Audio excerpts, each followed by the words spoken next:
哦，係啊，啊，你講，你講，你同你男朋友做咩嘢啱先？你話準備結婚噶啦。啊，準備結婚，然之後咧，咁我哋其實原本係好幸福噶嘛。咁我哋已經喺埋一齊已經有3年啦，拍拖有3年啊嘛。啊佢咧對我一直都幾好嘅。咁我屋企同佢屋企咧家境亦都係差唔多嘅。啊，佢爸爸咧係開廠啊嘛，對我邊個爸爸開廠？我聽唔到，你好細聲啊！好細聲咩？係啊，你啱先好細聲啊，你而家大聲咗啦。係邊個哦，嘅爸爸？係你爹哋定係你男朋友嘅爹哋開廠啊？我男朋友嘅爸爸媽媽係開廠嘅。啊，佢哋咧，我哋拍拖呢3年咧，佢哋都對我幾好嘅，對我十分滿意咁啦。我自咁出現咗啲咩問題呢？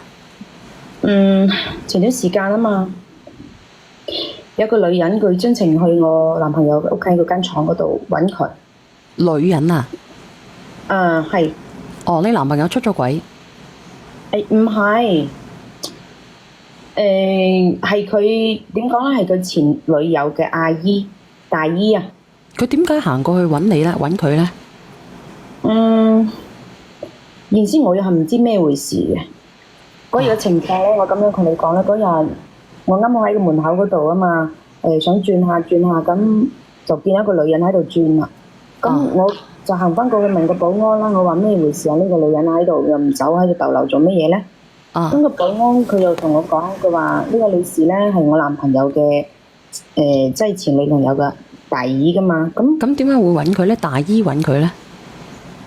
嗰時我唔知啊，收尾我問佢啊嘛，咁佢就同我爆咗，佢話佢兩個分咗手已經分咗8年啊嘛。啊，誒、有一件事咧，我嗰時聽到我又好激動啊。咩？點解咁激動呢？因為個女仔啊，佢好奇怪，分手咪分手啦，佢仲偷偷生咗個仔啊！偷偷生咗個仔啊？一就係分咗手，佢自己偷偷生咗個仔咯。咁點算啊？咁依家嘅情況係唔係話點算啊？係佢話依家個細路，佢話有白血病啊，佢需要我男朋友，即係去幫佢做個骨髓啊。佢係要驗骨髓係咪啊？係急性定係慢性白血病啊？咩白血病啊？你清唔清楚啊？之前先嗰時我係唔清楚嘅，收尾我係知道咗。依家佢而家喺邊度啊？個小朋友？喺廣州咯。哦，哦，咁你連上嚟係點樣啊？因為點講，佢正然先佢揾我嗰時，我係一啲都接受唔到，因為我同佢拍咗拖3年，依家眼睇就要結婚啦，係咪？嗯，咁我知道佢有前女友，我係邊個冇個過去啊？係咪？係啊但係係啊。突然之間又多個仔喎。咁多個仔佢都係無辜㗎。係啊，佢分咗手，佢又唔同佢講，佢依家佢都唔知㗎。咁我知啦嘛，咁我知譬如話係你啦，你接唔接受得到啊，小圓姐姐？接受唔到，但係我哋都要接受㗎，因為已經發生咗啦喎呢件事，我哋只能夠坦然面對嘅啫喎，妹妹。係，但係當時咧，佢揾到我嗰時，即係佢又唔知道我同我男朋友嘅關係。啊，我咧，我又自己私底下我自己偷偷就係俾咗1萬蚊嗰個阿姨啊嘛，就係佢前女友個阿姨，我叫佢轉俾佢侄女。咁我都再三叮囑佢噶啦，我話你唔好再打攪我男朋友嘅生活，即係我話唔好打攪佢生活啊嘛。咁佢有冇要啲錢呢？佢當時攞咗啊。咁佢攞咗，咁而家你有咩情況啊？而家佢咬住唔放定係點樣？就係佢攞咗之後，又隔咗1個月啊，佢又翻轉頭又嚟揾我哋，即係揾我男朋友咯。咁佢揾唔揾得到你男朋友啊？冇揾到佢啊！佢嗰時又出差啊嘛，出差揾唔到佢，咁又係我對住佢同佢講同佢傾嘅，我話咩回事啊？咁佢話同你講唔清，我要見佢。咁你有冇俾佢見啊？冇啊，我冇，我邊敢啊？我邊敢見佢啊？因為我驚，你知唔知我驚咩啊？驚咩啊？因為我兩個拍拖已經有3年啦。啊，有3年，咁眼睇又要結婚啊嘛！如果佢知道佢有個仔，加埋佢依家又係個病，咁如果佢知道呢件事，佢會同我分開啊？咁你都冇講俾佢知，你點驚佢同人哋分開咧？你先要俾佢了解先得㗎。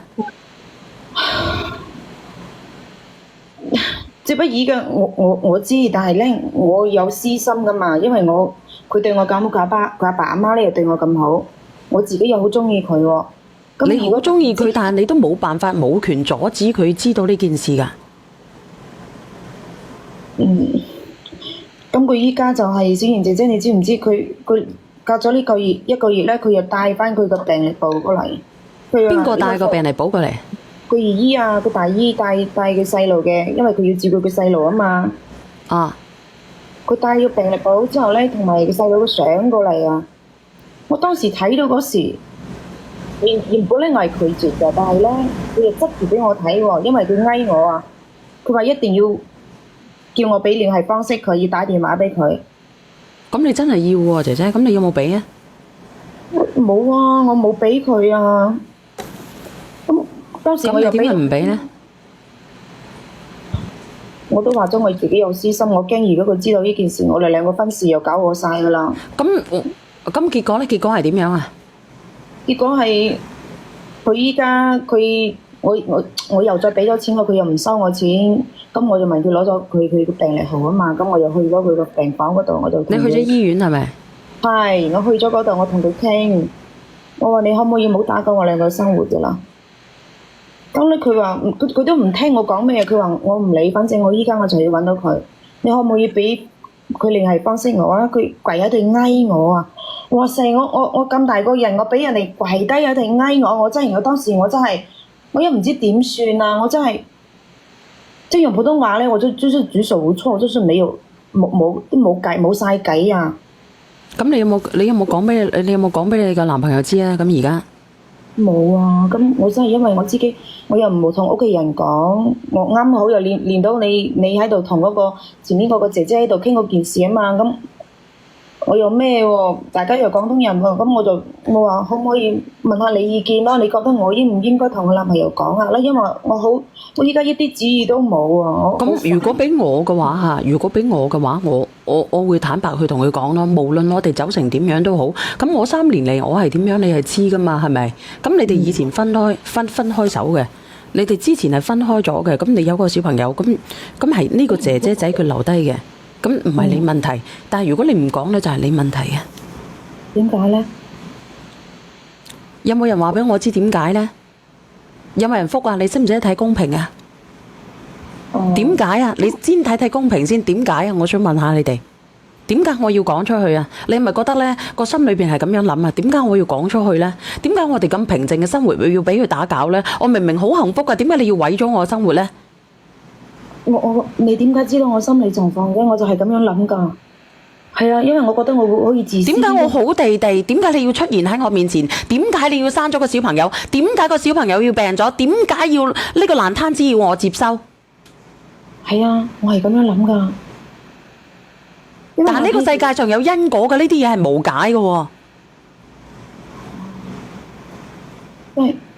即係你，我覺得你了解到我心理咧，你又可以話揭講我聽。唔係，因為你自己都係無辜嘅。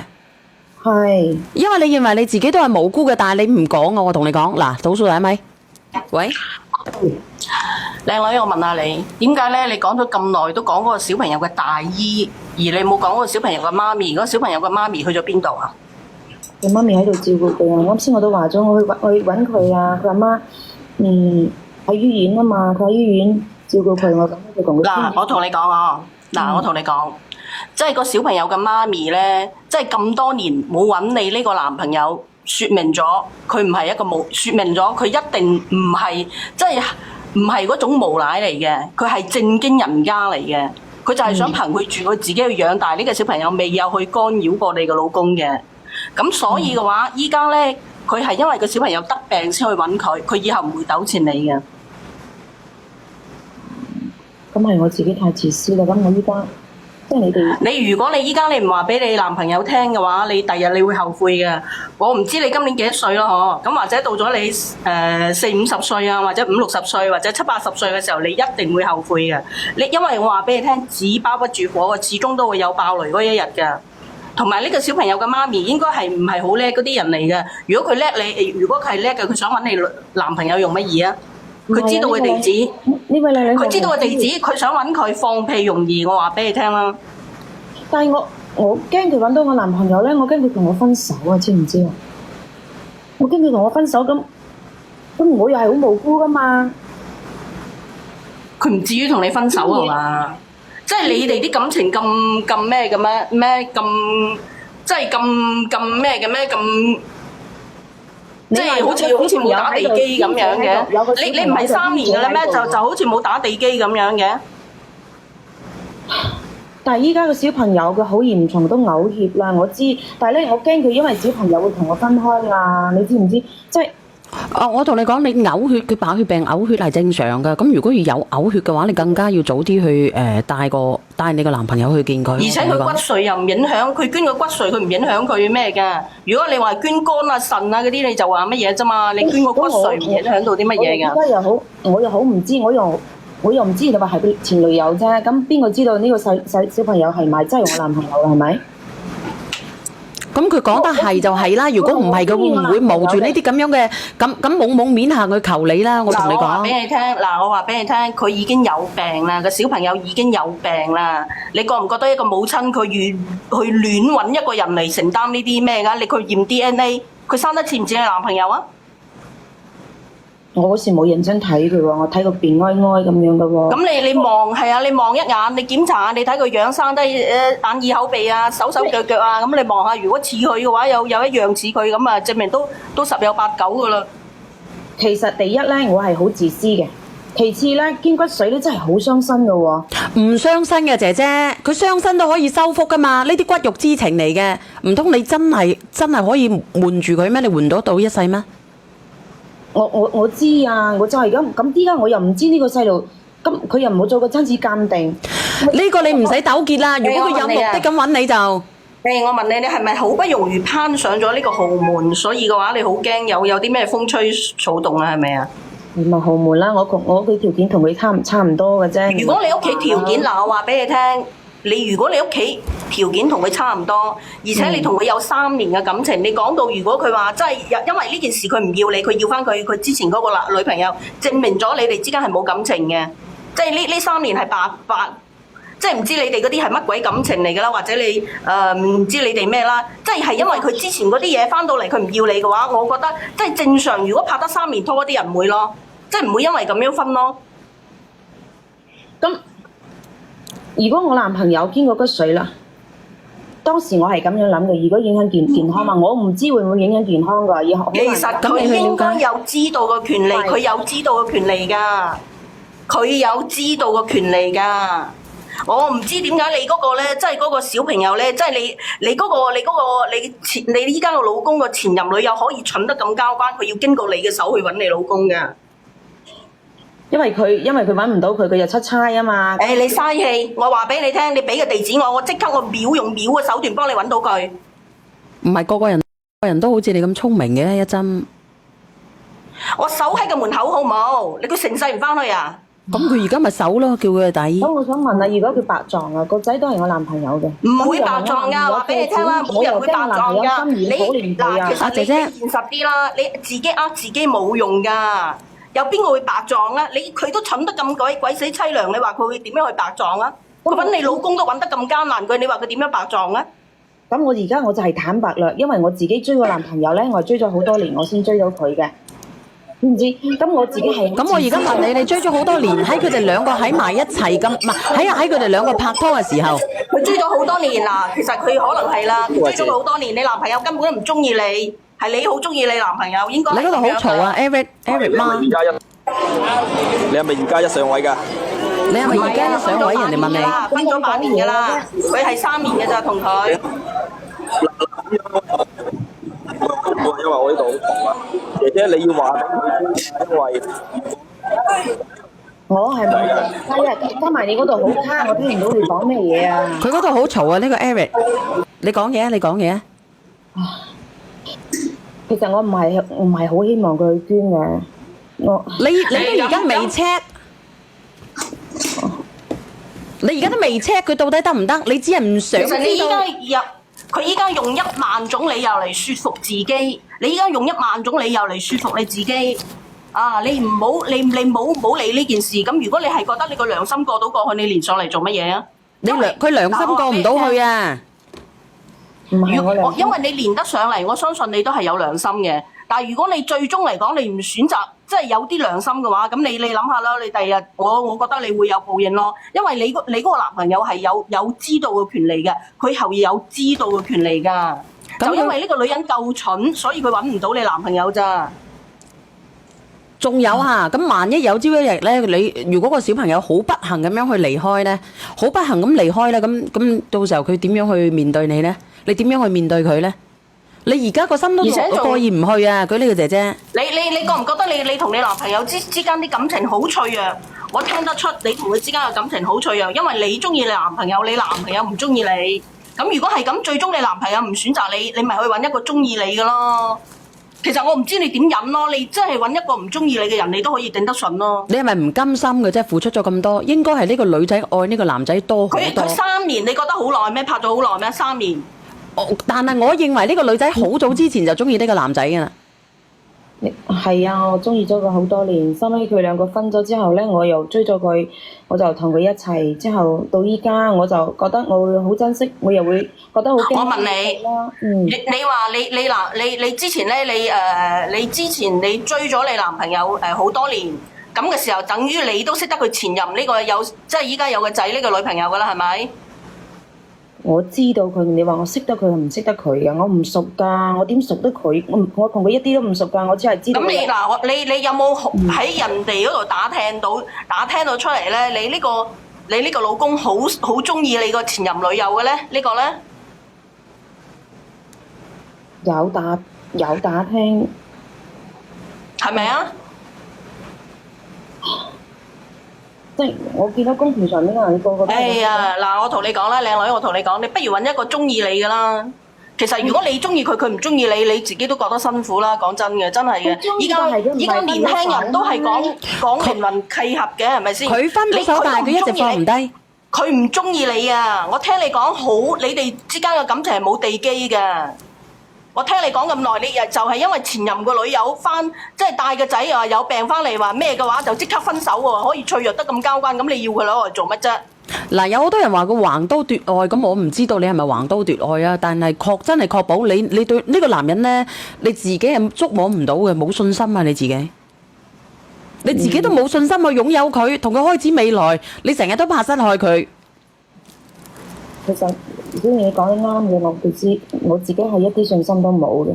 你話佢唔中意我嘛，佢又對我好好。你話佢咩嘅話，可能點講咧？佢係佢初戀嚟嘅，咁佢肯定有扎根㗎啦。咁我想問下你啦，咁有時候啲嘢你強求唔到嘅喎。如果佢真係個心有住個初戀嘅，咁你就算你同佢喺埋一齊，你都唔會幸福㗎。點解你一定要強求留低嘅愛咧？強求嘅愛可唔可以幸福咧？我問你啊，你會唔會讓俾人哋啊？一針，如果俾你嗱，我個男朋友咧，你咪我個男朋友，我係佢嘅初戀啊，好啦，算啦，我係阿梁仔個初戀啊，咁然之後你同阿梁仔現在戀啦，咁我而家出現咗狀況啦，咁你會唔會放棄？其實我講真嗰句啦，嗱，我同你講，其實我喺網絡上面睇到一句説話，我都係覺得佢好啱嘅。佢話咧，一般咧年紀大嗰啲人咧，佢會揀嗰啲咧中意自己嘅人去結婚，佢唔中意人哋嗰啲。但係後生嘅人咧，年輕嘅人會揀佢中意嘅人去結婚。其實我話俾你聽啦，即係你要揀。如果當你揀你中意嘅人去結婚，佢個缺點包括佢好中意喺出邊揾女人去接納佢，咁你做人咪唔辛苦咯？你明唔明啊？即係你唔可以乜都冇㗎，你唔可以乜都有㗎。你要去接受人哋嘅缺點先得㗎。既然你中意佢，咁你咪當係嘛？佢既然都肯同你喺埋一齊，你咪當俾佢落咗降頭咯，你去接受佢缺點咯。我同你講，接受呢有兩種可能嘅。係啊，唔可能咧係你做人呢個你咪好抵力㗎，你做人好抵力㗎。如果唔係咁樣嘅話，話俾你聽啦。但係年紀大嗰啲人咧，但係年紀上咗年紀大嗰啲人又話揀一個佢人哋中意佢嘅人結婚喎，咁我又唔得啊！講真嗰句，咁你即係人哋諗個中意我，點樣嘅人啊我唔？中意佢，即係人哋中意我，我唔中意佢。跟住咧，你叫呢啲結婚我就唔得㗎，真係㗎，我會自殺㗎。我相信嚇，我相信你一定係點樣咧？你一定係揾咗一個你一直遷就到佢好辛苦嘅男人。老實講啊，佢對你好，但係不及你對佢萬分之一嘅好。啊，你點解知嘅？梗係啦，好卑微嘅，你愛得咁卑微做乜嘢啫？而家你咁樣做咧，你就喺佢心目中咧，你變其實都唔成咗一個毒講卑微婦。㗎，唔講卑微㗎，姐姐我同你唔講咩嘢講啦，你接受佢個缺點。如果你中意佢，因為咧，我其實我覺得喺呢個世界上揾一個咧你中意嘅人，其實係好難㗎，真係好難㗎。係啊，咁所以你中意佢，你咪接受佢嘅缺點咯。咁你接受佢因為佢而家驚嘅係乜嘢咧？佢而家驚嘅就係個男仔嘅媽咪翻咗嚟。咁如果個男仔萬一醫翻好，醫唔好咧，咁呢個女仔同埋呢個男仔之間咧，佢喺嗰個中間係咩角色咧？咁到底呢個男朋友到底會唔會選我咧，或者捨棄我咧？如果捨棄我，係咪面對唔到咧？我就係咁樣諗咯，所以我咪依家係好煩咯。我眼睇就要結婚之後，所以我就想問下你哋嘅意見，唔係話攰唔攰啊？因為我唔知你哋有冇話好試過話好中意一個人，你好關心佢嘅。你好，其實呢個世界上每人都中意佢，一個人係好中意，仲有愛而不得嘅話俾你聽啦。但係你中意佢，你就要承受佢個缺點，或者你既然中意佢，一係你揾一個人哋中意你嘅人咯。咁你唔中意佢嘅咯，咁佢一樣都係承受你個缺點㗎。佢一樣都係承受你個缺點㗎。愛而不得都係一種因果嚟嘅，愛而不得咧都係一種命格嚟嘅。我同你講。誒嗱，姐姐，我哋依家講另外一個話題啦，我哋講良心好唔好？我想問下你呢個男朋友有冇良心先？如果有良心，你驚乜鬼嘢啫？佢個人係幾好㗎。咁咪係咯，咁嗱，你又中意佢又有良心，咁其實我覺得上天對你都不薄啊！最起碼你揾到一個你中意嘅人，而且佢仲係有良心嘅。我就係驚佢太有良心啦，咁到最尾我咩都冇啦，我就唔。你點會冇咧？嗱，姐姐話俾你聽啦，你又有錢，佢又有錢係嘛？呢個小朋友最多去到盡都係使錢嘅份上嘅啫嘛。唔係使錢，我驚佢為咗個仔啊，同埋嗰個女啊，我最尾我咩都冇啦，你冇就冇佢個人咯，你冇點會冇咧？係咪先？但係你諗喎，你同佢喺埋一齊係嘛？或者呢個小朋友，你話佢阿媽會唔會逼到最後嗰刻？醫生話唔得啊！你個女已經乜嘢㗎？你覺唔覺得你個女咧會喺你哋個即係個老爺個門口嗰度咧，企喺嗰度守住披頭散髮咁守喺嗰度咧？或者報埋警咧，跟住你個老公咪出現啦，咁到時咪死梗咯。嗱，你好 Anna，佢一咁係你好啊，太遠啦，知唔知？係你好，我想同呢位姐姐講，其實你好其實你心地都係善良噶。咁我提議你咧，就將所有嘢講晒出嚟，等嗰人去揀，咁你先至可以得到幸福噶。如果你成日都隱瞞嘅話，你嘅心咧囉囉攣咧。你好辛苦，你都唔會得到幸福噶。嗌死一輩子，我同你講，埋喺個心裏邊，我都唔知幾辛苦。我寧願咧呢段感情咧，我冇結局，最起碼我曾經擁有過，我就算數啦。我相信咧，未必冇結局噶，因為嗰個男人可能覺得你心地善良，對佢咁好，咁佢會珍惜你咯。如果你呃住佢，俾佢知道咗將來。咁佢就覺得你係衰人，咁佢咪唔要你咯，好簡單啫嘛。同埋你有陣時唔需要對嗰個人太好噶，你對佢太好，佢都唔會珍惜你啦。有陣時得唔到嘢先係最好啊嘛，咁你咪對佢冇咁好咪得咯，咁佢咪珍惜你咯。坦蕩蕩咁做人呢，其實係一件好事嚟嘅，做翻自己咪得咯。即係一般，如果我哋出現呢啲咁樣嘅狀況，嗬，即係唔能夠坦蕩蕩咁計呢，到最後個結局都唔方好啊。你哋覺得係咪啊？係啊，你照噏出嚟啦，照講出嚟得㗎啦，等人哋自己揀啦。旁觀者清啊，當局者迷啊，你迷咗落去，好容易行錯路嘅。好彩你連咗上嚟啫，我就建議你快啲啦，趁呢個小朋友呢，仲有響度嘅，仲有機會去搏嘅。等呢個男仔同埋呢個媽咪唔好留啲咩遺憾啊！小朋友嚟到呢個人世間，佢已經夠受苦㗎啦。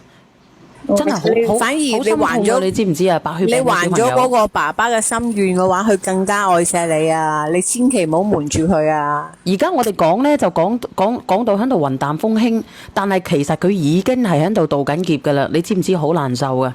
好難受啊！佢係逼不得已先至攞住啲病歷簿去揾到你，佢就好急住，佢以為呢，你男朋友係一條救命嘅稻草。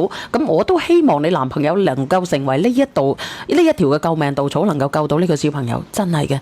唔好搞到呢，即係個結果唔係美好嘅咯。因為我自己身邊有個老師，曾經佢個女呢都係白血病嘅，佢就係咁樣去渡過嚟嘅。我唔係話親臨其境，但係我感受得到呢種痛苦。嗱，我最後講一句啊，我有時嗱，靚女，我同你講，即係做人咧善良啲咯，你會有好報嘅。你記住呢句説話啦，真係嘅，特別係做女人要善良啲，你會有好報嘅。其實我以為我已經夠善良，因為每次我都用錢去你如果你用錢你攞，你用錢你用晒所有錢，但係你嗰個男朋友佢係有權知道真相，佢有權利知道呢件事，你冇俾佢知道啊！因為你覺唔覺得上天依家喺度考驗緊你啊？我覺得你都係善良嘅，姐姐，你係迷惘嘅啫。因為係啊，因為你練得上嚟，我覺得你都係善良嘅。咁你去做翻正確嘅事咯，真係嘅。我知道噶啦，咁我點同我男朋友講呢件事咧？因為直接講咯，即係佢又唔喺我身邊，我打電話同佢發個信息過去咯，或者係直接同佢講啦，係啊。你直接全部坦誠咁講。你做咗呢件事，你信我講啦，即係其實呢個世界上都會有因果㗎。即係你做咗呢件事，第日咧你即係遇到啲咩大嘅困難，你都會度過㗎。你信我講，因為人嘅一生佢都會有大困難㗎，係啊，你都會度過嘅。我自己諗下，我自己。你唔好諗啦，其實你快啲啊，權衡利弊之後。因為個小朋友你都話佢嘔血啦，佢已經嘔血啦。嘅，我同你講，好辛苦㗎你嘔血。姐姐想同你講。如果呢件事你瞞咗嘅話，他朝日你結咗婚，他朝日你老公會知道呢件事，你男朋友知呢件事嘅話，一定會同你離婚。你唔好攞你嘅婚姻嚟做賭博。好，你寧願坦白咗之後咧，佢都同你喺埋一齊嘅就係喺埋一齊嘅，唔同你喺埋一齊嘅。你應該你唔好發信息，你打電話俾佢，你話你首先同我講對唔住，你話我有件事瞞咗你幾日，然之後就將呢件實情講出嚟。如果唔係嘅話，真係嘅你一日結婚都好，就算你有埋 BB 都好，他朝日你嘅老公知道呢件事嘅話，一定會埋怨你一世，甚至會同你離婚。你諗清楚未？我哋做人坦誠啲，因為呢啲唔係咩事，呢啲係因為生死嘅事，一條人命。無論呢個小朋友以後救唔救到都好，但係呢件事你一定要去做，一定要坦誠。好。我知道㗎啦，因為你哋咁樣講嘅話，我反之係更加心慌嘅，因為你攞錢之後，你就要即刻打電話，唔好發信息，打電話。首先要同你男朋友講對唔住，你話呢件事瞞咗你幾日，但係我而家一定要同你講，由你自己決定點樣做。係啊，如果你講出嚟咧，佢唔會怪你嘅，真係嘅。我都祝福你咧，希望你有機會同呢個男人百年好合。如果唔講嘅話，呢件事你自己會內疚一世，呢件事會壓喺你心入邊一世，你會唔舒服。同埋你老公會怨你一世。聽住我自己都難受啊，因為有呢啲咁樣嘅狀況咧，冇一個母親咧係唔難受嘅。我同你講啊，冇一個母親同埋年輕嘅女性。你諗一諗佢呢個前女友咁多年都冇揾過你男朋友，佢對你男朋友唔係有咩非分之想，依家係只不過行到冇路可行，佢只係想救翻佢自己親生仔啫。我都相信係咁樣嘅。佢唔係無緣無故想翻嚟揾翻你男朋友，係真係話依家係為咗救個仔一條命啫。如果唔係嘅話，佢都冇翻轉頭。好難受噶，聽到呢啲特別係做母親嘅，你問下直播間嘅人啦。阿姐姐快啲講啦，好唔好？咁我依家我就你可以打個電話過去，有乜嘢事嘅你可以約上嚟連上嚟都得噶，冇問題嘅。我呢度咧隨時咧開住直播，你連上嚟嘅，我會第一時間連你上嚟咧，我打字就得噶啦。多謝你哋即係點醒我，因為我覺得我太咩啦，有時候一個人諗唔明嘅嘢，多謝你哋。冇咩話諗唔明嘅，你而家諗開咪得咯，趁而家仲有機會，唔好搞到大家都有遺憾就得噶啦，係咪？好，我依家諗怨你一世啊！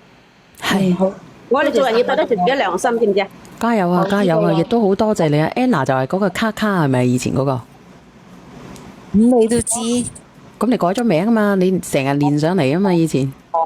我又要改名噶啦。你唔好改名快啲，我啦。打電話。嗱，你落去姐姐真係唔打攪你好唔好？打電話，唔好發信息。好嘅。好。OK 啦，拜拜。